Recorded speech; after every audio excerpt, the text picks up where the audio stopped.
All right. Good morning, everybody. Today, we continue to hurt for the city of Louisville, the Commonwealth of Kentucky, and the family of Breonna Taylor. For the last several months, this Commonwealth has been dealing with the pandemic that has laid bare and put on full display our society's inequalities and injustice. This display hasn't been in words or theories, it's been in death. Our society's inequalities span over 400 years of slavery, segregation, Jim Crow, and overt and implicit racism. These inequalities exist in many forms: in healthcare, public safety, and justice. Black and African Americans make up just 8% of the state's population, but nearly 18% of COVID-19 deaths over the past several months have been from that same community. Inequality in healthcare results in death, pure and simple. In our justice system, our symbol, Lady Justice, is supposed to be blind. But many in our state feel, rightfully so, that color is all that's seen. Our incarceration rates bear that out, and the incidents from Louisville with Breonna to Minneapolis show it is very real. Disproportionate death. In my short time as governor, I've seen and I've felt a lot. I've had individuals try to create fear and terror in my own family, but that's been a few days, maybe a week, certainly not a lifetime. I will never understand how it feels to carry the frustration and fatigue of racism in a world and a country that has failed to address it in a meaningful way.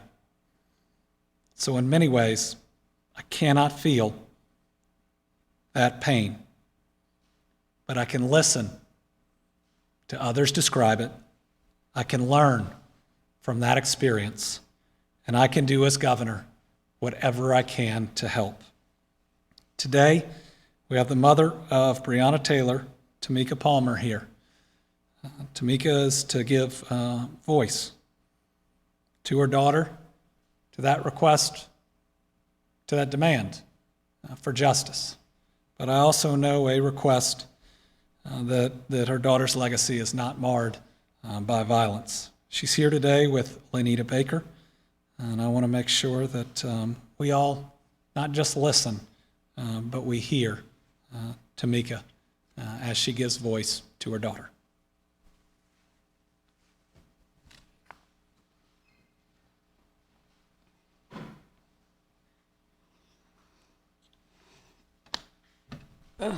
I'm sorry.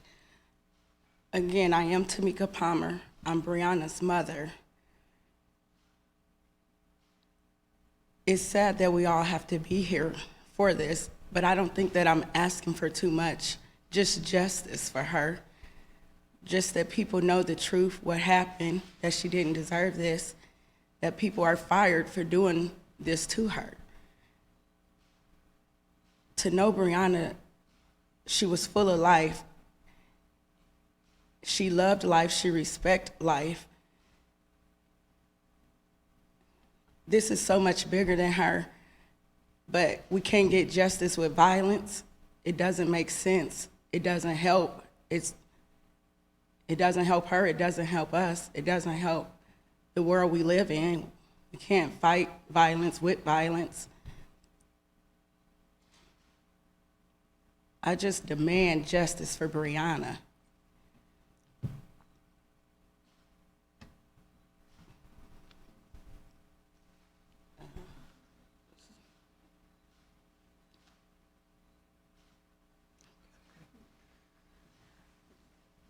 And now, on behalf of Mrs. Palmer, Lenita Baker will take some of your questions on this, and then I'll address last night's event. Lydia?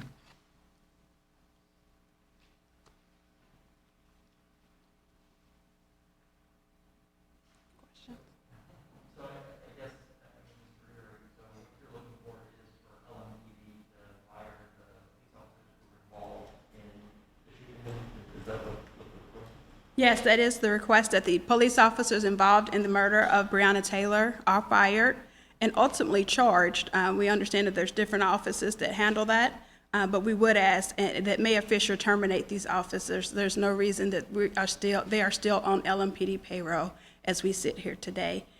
You've seen in Minnesota, you've even seen in Georgia, where they've taken swift actions against police officers for misconduct, but here, all we keep hearing about is due process. However, Breonna Taylor did not get her due process. And so we are asking that they be terminated and eventually charged. How do you feel about the police conduct during the protests here? And obviously the protesters have done what they've done, but do you feel like police have acted appropriately? Not being down there, I'm not inclined to say. From what I've seen on TV, I do think there could be a little bit, there has been a lot of aggression towards protesters, but protesters are engaging in acts that we've asked not occur. But I do think that this is the time for a change in policing in America. We've seen in Minnesota where police are marching with protesters. We've seen compassionate police departments, and that's what we need to see across America in order to open up and build the rapport between communities and police departments nationwide.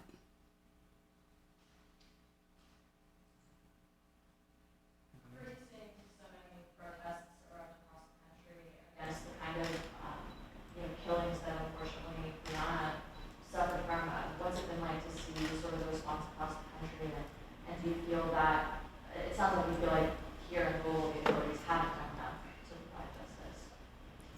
There's not been enough done here. The police officers are, again, still employed by LMPD, still being paid by LMPD. They've been placed on administrative duty. That is not enough. We know that they recklessly shot into Breonna's home. We know that they put not only civilians in harm's way, killing Breonna, but they also put other officers in harm's way. So they have enough at this point to terminate them from their employment. As far as across the country, this is showing we need a change in the way that we police. That's what America is speaking up on. The time is now. So.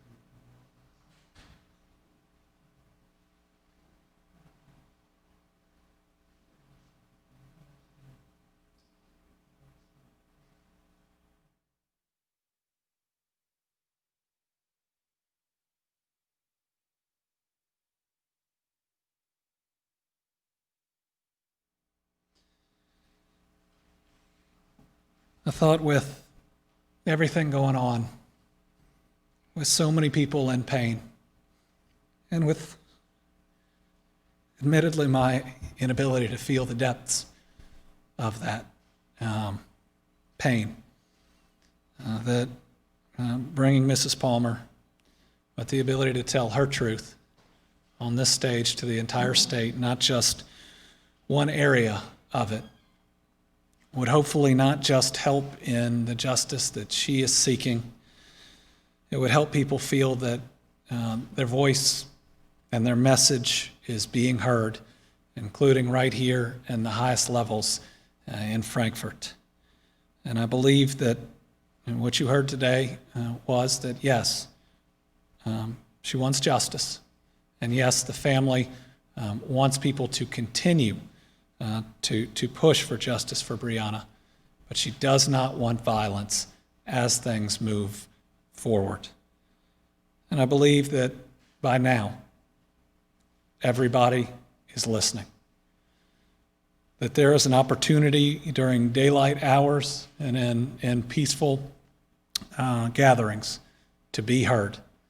I can tell you the entire media will be there, and we'll be listening. All right, I'll turn to questions about events of last night. We are still learning a significant amount about them. I was called this morning at about 3:40 and informed at least of an initial report of the incident involving both LMPD and the National Guard.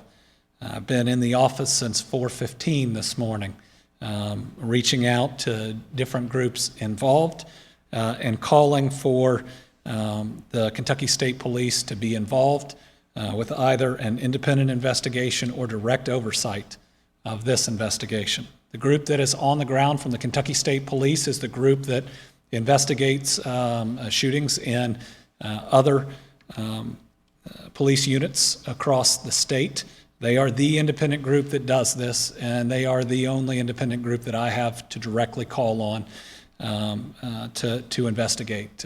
They have been there since very early. That investigation continues. My understanding is that there is significant camera footage, body camera and otherwise.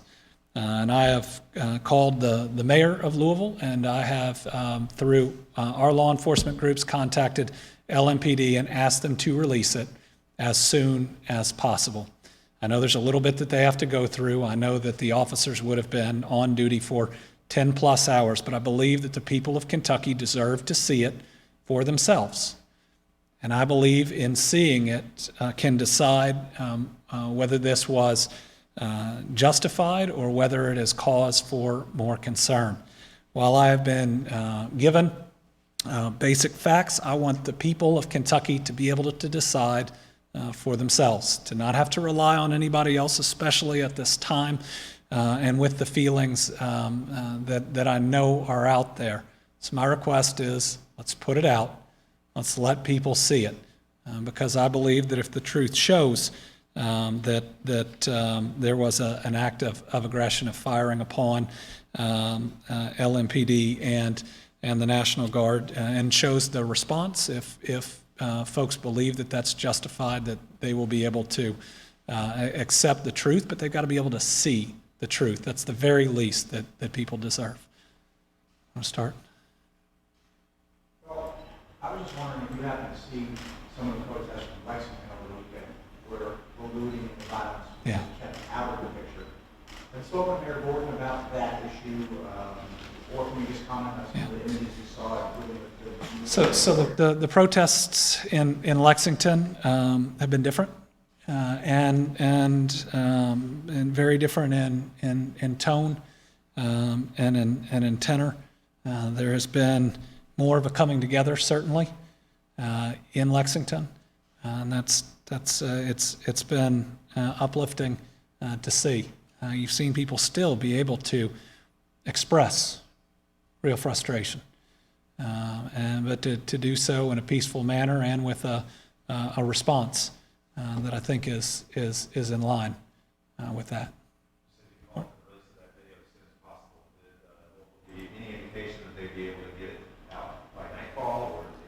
Oh, I hope it's out long before nightfall, Mark. The question is, do we have any indication on when it'll get out there? I think it's really important for the truth to get out there, but I think it's also really important in ensuring that we don't have violence. If people can see it and know that good, bad, or ugly, we're being absolutely transparent about it. With folks right now giving voice to not trusting law enforcement. One of the most important things we can do to build that trust is to make sure that we are fully transparent right now about it. And if it bears out that actions were taken wrongly, I guarantee you we'll act, and we'll act strongly. Now, I've gotten reports, but I want to see it for myself just like everybody else does, and I've pushed as soon as possible. Tom. Governor, have you seen the email that Representative Booker sent out this morning, shortly before this? He mentioned that he spoke to you.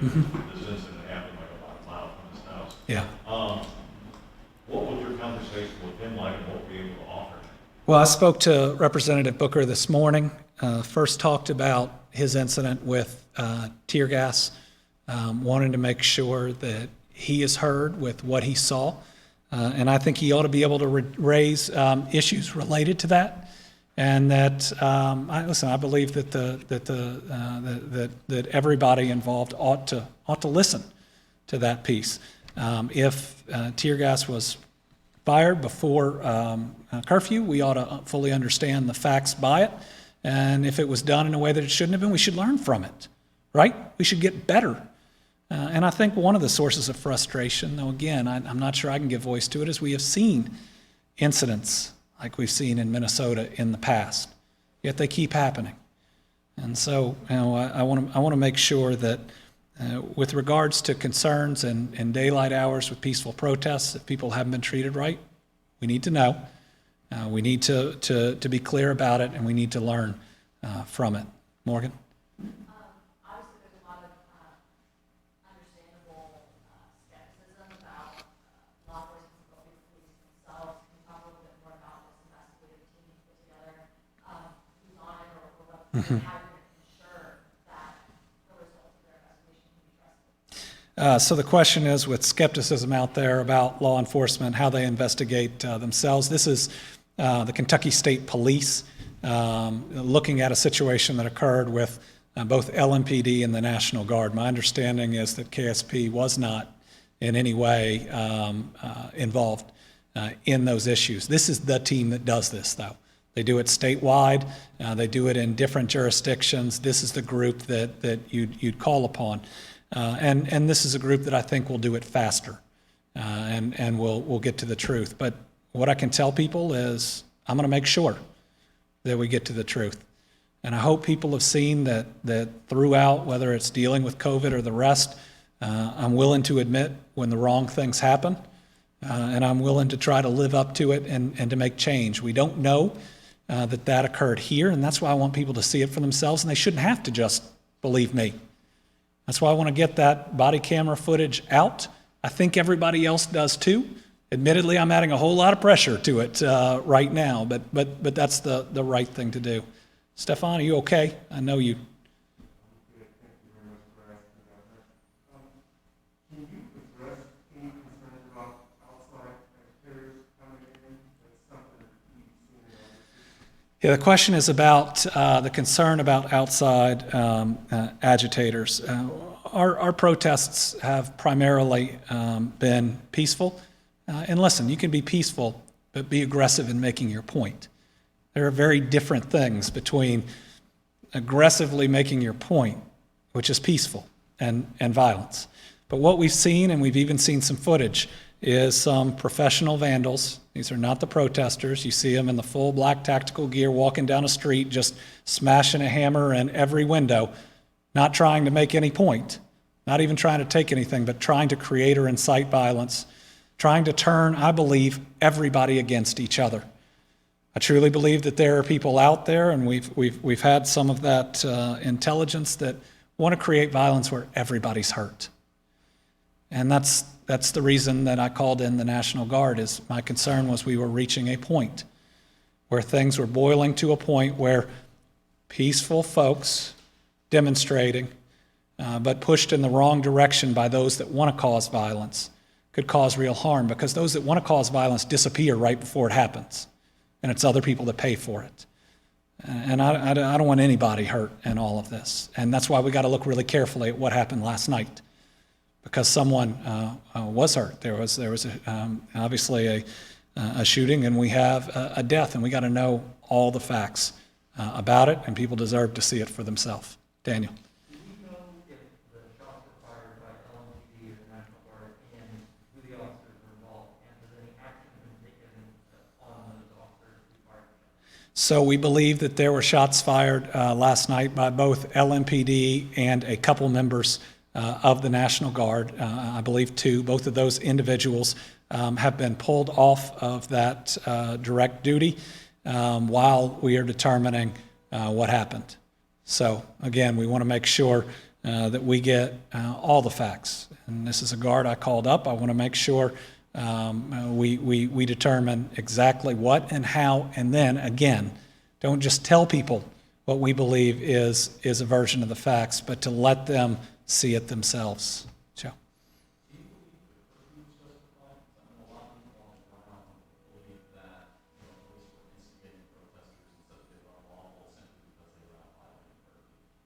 Well, I believe that the incident that was, it's not an incident. I believe that when folks went to 26th and Broadway last night, they were responding to a violation of the curfew. At least what I'm told, I don't think it was even a demonstration. I think it was a gathering. And again, we want to get to all the facts, but my understanding is that the conversations weren't even tense once people arrived. But that's when at least a shot, if not multiple shots, were fired on LMPD and the National Guard. But again, I want to make sure that we get all the proof of the facts and the ability for people to see the facts and me not just to convey ones that I've been told at this point. Oh, I believe the curfew in Louisville has been important to trying to make sure that those that want to cause violence between groups don't have the opportunity to do it. What we've seen is them move in later at night. When we saw the first night, Thursday night, the first 3+ hours were peaceful. And then we saw a difference, and I don't believe that it was caused or created by those that were there for the first 3 hours. And what I'd say is I hear that folks don't believe that there should have to be a curfew or it's somehow stifling speech, but right now the whole world is listening. Whether it's because we are here, whether it is what you see on cable news, the whole world is listening. And I believe that there's an opportunity to be heard during the daytime in a safe environment that push for justice can occur. More. We've heard some people say that the choice of weapons that the National Guard was using may have been improper, and that firing those particular weapons that they were using in the range at which they were fired may have been improper. Do you believe that they're basically using assault rifles and 16s? I'm not an expert, but were they using the correct weapons, and are they, do you believe that they're properly trained in handling those types of situations? Let me call in our Adjutant General of the National Guard to answer that question. My understanding, at least by protocol, is that showing up at the scene, they are not loaded. And after the shooting occurred, in order to protect themselves and address the situation, that's the point when that happened. General?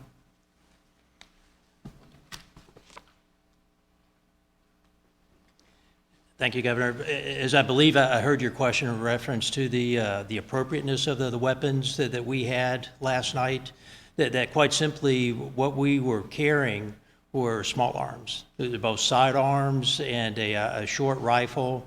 So with this type of a situation, it very much is the type of weaponry. It would very much be the same or similar types of weapons that you'd see carried by the LMPD, also the KSP. And also an additional aspect to that, the primary force that we had out there is what we refer to as a NGRF, a National Guard Reactionary Force. And this is a mission that our units routinely train up for. The folks who have that mission right now, that they've had that mission for about 2 years at this junction. And there's a specific list of training requirements that they go through, everything from addressing various civil defense measures and the response to it, to weapons qualification, that they're qualified, each individual soldier and airman, on those weapons before they'd carry them out to this type of scenario, and then simply integrating ourselves with the appropriate organization. For example, over the past 72 hours, I've had frequent contact with both the LMPD chief of police and also the commissioner for the KSP.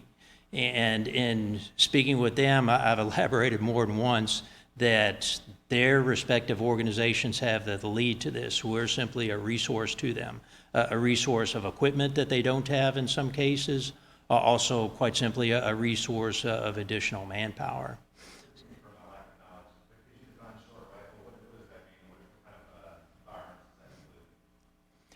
A Carb 15, are you acquainted with that? I mean, it looked to me like they were using not particularly short rifles, but just like kind of 16s or something like that. This, if you will, is the up-to-date version of an M16. And so when I describe it as a short rifle, literally, its length is shorter than an M16 that a lot of folks may have seen through movies and TV clips. It is a semi-automatic weapon, and when it's fired, more often than not, you can have a quick repetition of successive bullets fired from it. It can be fired in an automatic mode as well, but typically in this type of response, it would be a semi-automatic fire.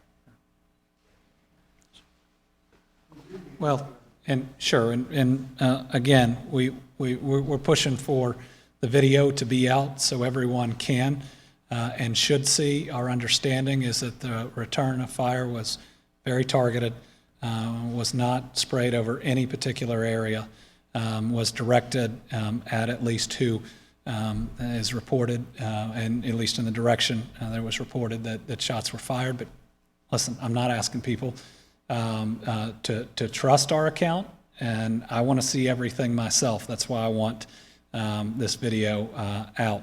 Had people fired recklessly, sadly, you would have seen more than one person that we see right now as being killed, and/or you would see someone being injured. I just want to be clear, so did civilians, you believe civilians fired shots at the National Guard and police? Yes. Every account that we have seen right now, including some of the social media video, is that LMPD and the National Guard were fired upon. That we believe that absolutely occurred first. Now, the thing that I want the video to come out about, because I don't think that fact's in doubt, is the response and ensuring that it was appropriate and it was following the protocols that would keep both, at least what we believe happened is that the National Guard, the police, and the crowd that was still with them in part were all fired upon. Governor, you kind of alluded to this in response to a prior question. And this may be a difficult question to answer. Based on what you've seen, whether it's Louisville, anywhere in the country, is the heavy police presence escalating these situations, or is there already enough gasoline on these fires to where the police are really? Hey, let me repeat that. It's the question is whether the heavy police presence is escalating it, and I think it depends on where you are. I believe that the situation in Louisville was escalating significantly between Thursday and Friday, and then reports of what we got, what we would see on Saturday were significant. And my belief was that it was going to escalate, not because of peaceful protesters, but that it was going to escalate significantly, and we were going to see significant violence. And that's something that I only had one opportunity to make a decision to prevent. I pray it was the right decision, and it's certainly not to silence anyone. Today, I hope I proved that by giving voice to the people the very closest to the desire for justice for Breonna Taylor. And if we can find ways to give people voice, whether it's right here, whether it's the podium that I normally use, whether it's others, we want to do that. And I don't want to stifle people's frustration either, or make it be said in a certain way. And people who are angry deserve to be angry, and they deserve to show the world the depths of their frustration. But I want to make sure that's not used as an opportunity by others, not those individuals, to create violence, and there was a real significant risk that it was going to happen Saturday night in Louisville. I believe the increased presence helped prevent that from happening, but people are going to rightfully ask about last night, and that's why we got to get down to all of the facts about it. Tom.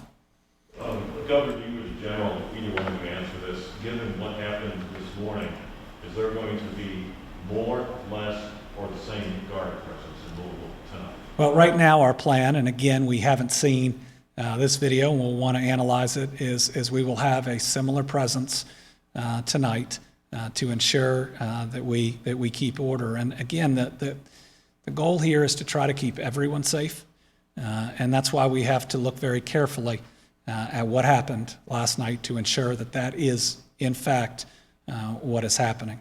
And I hope people will wait and see it for themselves, that if a crowd was in danger and LMPD and the guard was in danger by someone firing upon them, and that's what it shows, then I think people can understand that. If it's something different, we got to look at it, we got to own up to it, and we got to make sure that it doesn't take months to do it, that we do it right away. There's been a lot of concerns here in Louisville as well as across the country about excessive, use of force or tear gas has been a big issue here, particularly the use of tear gas even before the curfew last night, as well as the use of tear gas on a lot of protesters who say, and who journalists report were not being threatened in any way, especially given we're in the middle of a pandemic. I mean, do you have concerns about not just having mass protests where the virus could spread quickly, but the use of tear gas, which causes a lot of coughing and other things, people not needing to pull their masks off, coughing, crying.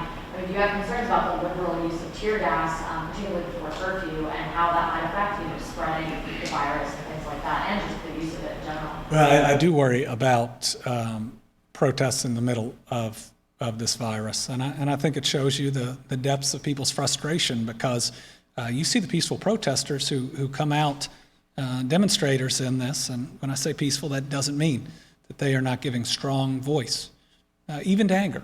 But that in no way are they engaging in violence, and just about everybody's wearing a mask. You don't see that in most protests that I've seen here in Frankfurt. And this is a community, our Black and African American community, that's been hit really hard by this virus. So I worry about it.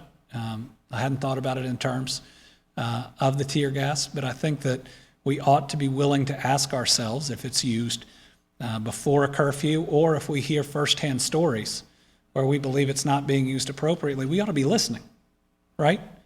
Because when it's used, it should be intended to quell violence, not situations that aren't. And I think that we ought to be willing to have an ongoing evaluation of how that is or is not working.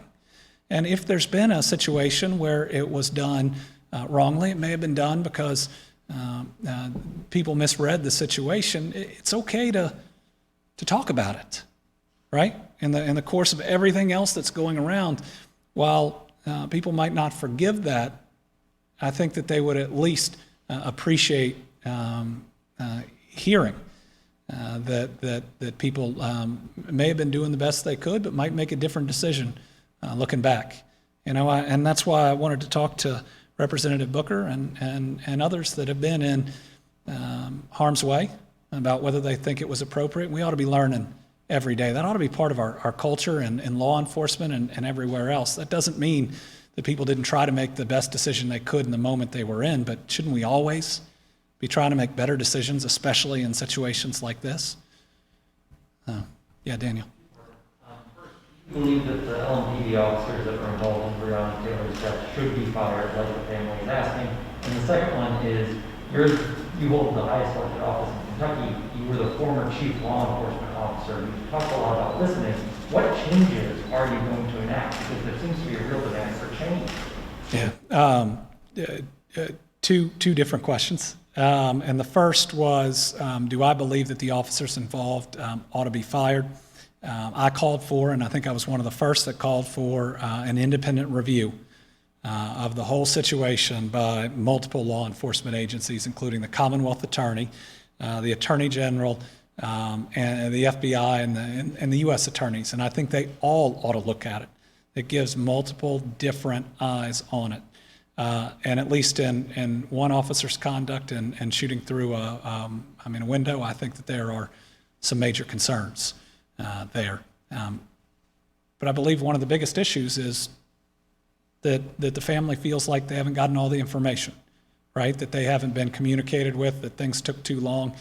And you can hear it. You can hear the not just the loss, but the frustration from Mrs. Palmer. And then the second part of the question is, you're right, people are absolutely hungry for change. While we haven't seen, I haven't seen in my lifetime, or certainly I've only been governor for about 5 months, what we're seeing now in our state and I haven't seen it at this level in this country. This is not the first time that people have given voice to frustration about lack of true progress. When I became governor, one of my goals was to try to make Kentucky more equitable for everyone.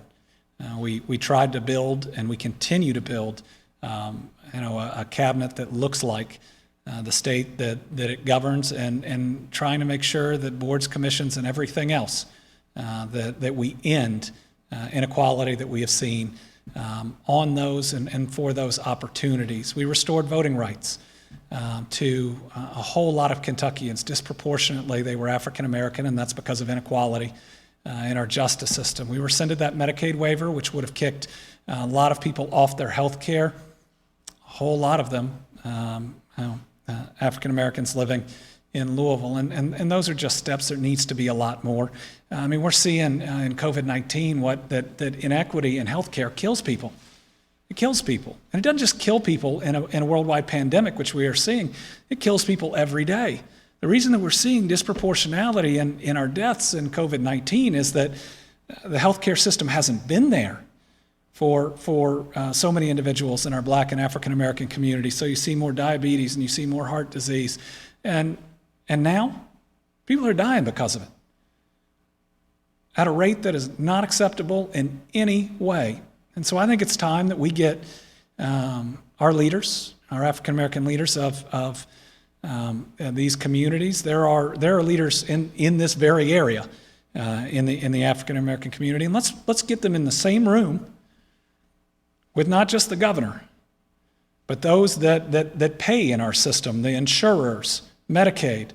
Let's get them with all of our major providers, our major hospital systems, and let's actually put those who can give voice to the type of steps that need to be taken to end this type of inequality with those that have the means to do it. Yeah. On the justice side, we need to do better.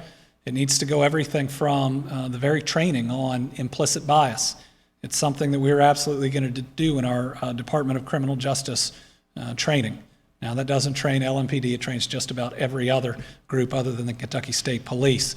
But it's something that all of our officers need to know and need to understand. We need to make sure that curriculum includes those that have suffered from it. That it's not people that look like me and that have never had to worry in the same way when there is an officer in a car behind you. It needs to be those that have actually suffered and can give voice, that can directly communicate and provide this type of training. We need to make sure that our incarceration rates don't continue the same way that they are, and that we don't have statutes that provide a harsher penalty for two similar crimes that break down very differently on race. We need to look to make sure that African Americans aren't getting a heavier sentence for the same crime. There's a lot that we need to do, and I don't have all those answers, but my commitment is to do everything that I can. Stefan? On Friday, and there's person in Louisville. Any regrets on not calling in the National Guard a little earlier? The question is, with the damage done on Friday night, any regrets with not calling in the National Guard earlier? No. The Kentucky State Police was there. Certainly our hope was that Friday night would have not escalated the way that it did. If it hadn't, I wouldn't have called the National Guard in on Saturday. And I understand that there are many who are worried that you hear the military is in their neighborhood, and I can understand that, and it looks that way. I would remind people that the Guard are our neighbors. They are individuals that work in Louisville and Lexington and others, and when called upon, put on that uniform. They love Kentucky too. They feel like an outside presence, and in many ways they are, and certainly when they go to 26th and Broadway, they are. But these are our fellow citizens that are trying to do what they can to keep the peace, and we're going to look at everything that happened last night to make sure that that's actually what they're doing. Morgan, and then... William Clark, and he said he was kind of in between police and a car, and then all of a sudden shots were fired, and he was hit in the ankle. And he said no one is talking, asking any questions, but police have taken his clothing. They haven't asked him any questions? Okay, well, that, obviously, that needs to be fixed. The question was, and I want to make sure everybody hears it, that an individual who was shot on Thursday evening in the ankle hasn't thus far been questioned by the police. And I don't want to make excuses for them. I don't know how their forces are deployed right now, but that's something that needs to happen. And if we can help with the Kentucky State Police, we are very willing to. He needs to be heard out, especially being injured that night. Is his the story of the person that helped him out, that he jumped in the car and? Yeah. Police were around, and he said he hadn't heard anyone about it. He just thought it was strange gunfire, and no one saw a suspect. That's the first that I'd heard on the investigation side, but it does show you how amazing people are. That this individual who'd been shot in the ankle jumps in a stranger's car, says he needs help, and the guy doesn't pause. Takes him to the hospital. And those are the type of Kentuckians we are, and those are the type of Kentuckians that everybody out there is. I'm going to ask two questions because I think the answer to the first one will be relatively short. Who actually made the call to 26 and Broadway? Was it a neighbor, a resident, a business owner nearby? And the second question I have is, were you on the call earlier with the president where he talked about how governors need to step up enforcement, calling some of them weak and saying that they need to dominate in order to quell the demonstrations? The first part, I don't have the answer to that. I don't have that knowledge tonight. I was not on the call with the president that you're referring to. I was with the mom of Breonna Taylor, listening to her. Even knowing that there was a White House call right then, my job at that moment, and generally, is to listen. And when there's somebody in my office that has experienced that much pain, yet still wants to ensure that nobody else is hurt, I mean, they deserve my utmost attention, which they got. I'll have to read about that call, I guess. Anybody else? I want to make sure everybody gets the questions out they've got.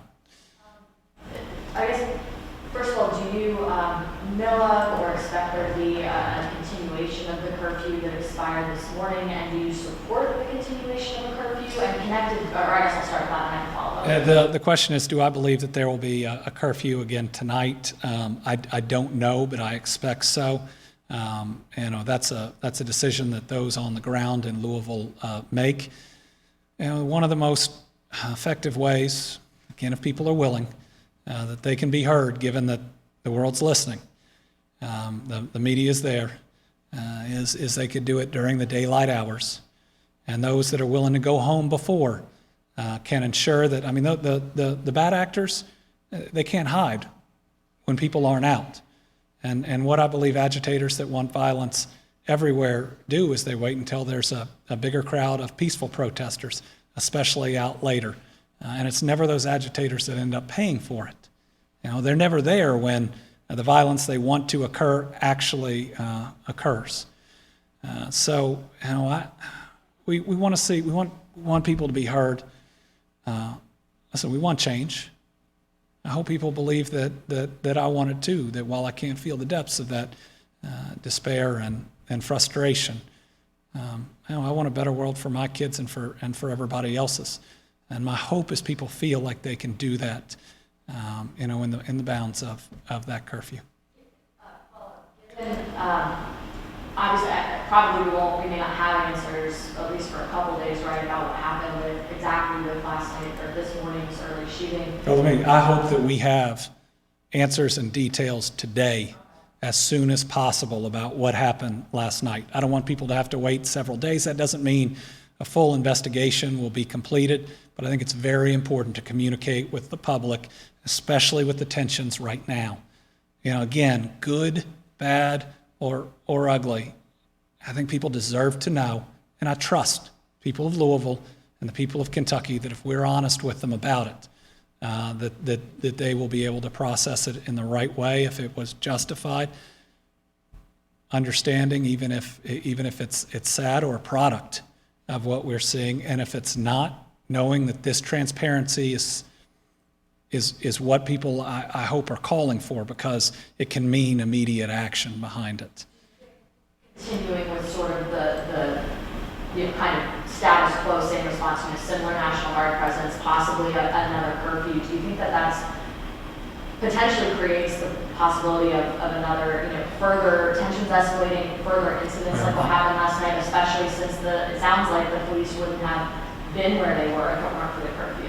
Well, my hope is that tonight will be very different, that everyone can evaluate approaches, that we can try to have more dialogue, whether that's seeing what we saw in Lexington, whether that's Ms. Palmer being able to talk about her daughter right here.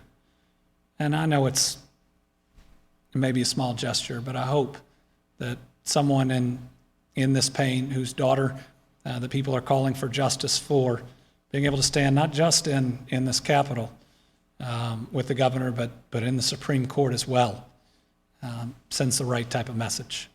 And I hope, I'm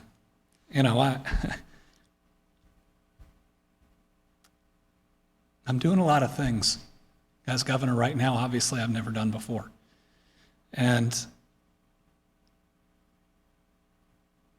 trying to tell people that you care and that you're listening when you don't necessarily share their pain. Well, haven't experienced their pain. I know it's hard, and I know at a time of anger and frustration, it's hard for some to believe. But all I can do is to continue to say that I want to be a partner for that change. Tom. Do you agree with Attorney General Barr that the outside agitators, especially ones from out of state, should face federal charges? I haven't heard Attorney General Barr's statement on charges. If there are certainly outside looters, people who are just intending to cause property damage and make peaceful protesters look bad, I think we would all want them arrested, facing charges, because that justifies and ensures that there is not blame cast on people who aren't doing this, and they're not. But I've also heard him use phrases like left wing, and no, that's just not. Now's not a time for that. But let me tell you, I've dealt. I've seen, though only for a week, what these outside agitators are, and what they can do, and the fear they try to create, and the violence that they are willing to cause. And I want to make sure that doesn't happen to the people of Louisville. The question on the ground right now seems to be, why were they downtown with rubber bullets, but on the west end with real bullets? Can you answer? Well, my understanding, at least for the Guard, which is the only question that the only information that I have right now, is they were in the same posture they were the rest of the night, where their weapons were not loaded until they were fired upon. Yes. The way that Mayor Greg Beshear has handled all of this. The question is how has the mayor handled all of it? I think he's trying, and I know that there are many that disagree. My hope is that everybody can have a constructive dialogue and can feel heard, and can really feel heard. I've tried to make as many calls as I can today to let people know that I'm listening and that I want to do the right thing, and listening to what the right thing is. And I believe that there's an interfaith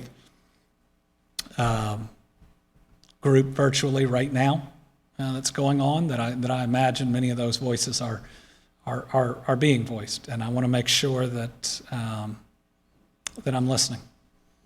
A coalition of pastors in West Louisville said that this type of thing is going to continue to happen throughout the years unless there is a substantial investment in West Louisville. And I think they probably mean the same for communities all across America. Right.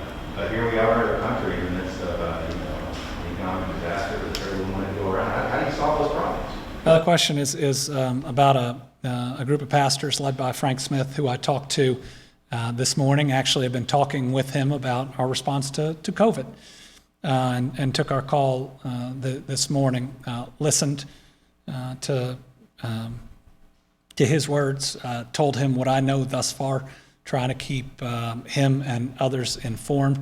And yes, there needs to be a substantial investment in West Louisville and Newburgh, and because that change needs to happen. So there's inequality in our justice system and healthcare, and certainly economically.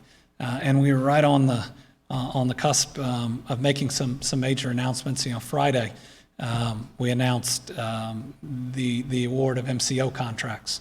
One of those companies is committed to creating 1,100 jobs in West Louisville, a substantial investment. Another, I think, is about to make a multi-million-dollar investment in West Louisville infrastructure. Now, our goal is to make sure, given that we have the amount of time, that we have job training in West Louisville for West Louisville residents to fill those jobs, that it's not just other individuals coming in to West Louisville to work. And we need to make sure that that job training is conducted in the community, that we use this opportunity of 1,100 plus jobs, of the completion of that building down there, as more than that. It can just be I don't want to say a spark given what we're dealing with right now, but a seed that grows really fast, but that we nurture, that we have the time, and we make sure that this, which has a possibility, I believe, to be transformational, that we follow through and seize that opportunity. Information a few weeks ago about the Breonna Taylor case, but it's been available for a while. Do you think that maybe they should have released it a little earlier to show the community and to be transparent? I don't know the reasons behind when information was or was not released. From my perspective, my practice is as quickly as possible. I have trust that the people of Kentucky, if you're honest with them, and you tell them that you want the truth, and they believe it, and you're willing to put it out there, and then explain it sometimes. That's certainly my practice, and that's what we want to happen with last night's incident. People deserve the truth, and I believe they deserve to see it and not just to hear it from me. Now, I believe there's going to be a lot of details that are coming out. I think they're going to be very specific. People deserve to be able to see what they're being told is true at a time when there's not a lot of trust. But I hope my commitment to getting it out and to getting it out fast will hopefully build some trust, at least here, given that I want to be a partner in this change. All right, we may have another update later. We will have information out about whether we're going to have our normal 4 p.m. Given the light of everything, or simply put out a release on where we are in our COVID numbers. I believe that Sunday's numbers were down again, which is a good sign, but knowing we had 2 days that were up, I just wanted to make sure that we at least mention that. If we get it out, we'll provide a little bit of analysis on that. And if I can, on that, those that are protesting, demonstrating, giving voice, if you will, wear a mask. This is still out there. If you will, spread out. And I know this is ultimately about wanting to feel safe and to be treated by those who are supposed to provide for our safety in the same way that everybody else is. So if you will, provide for other people's safety. If you have been in large crowds, avoid seniors, avoid those that have underlying health conditions. I know that this is ultimately about justice and public safety that we ought to see going forward.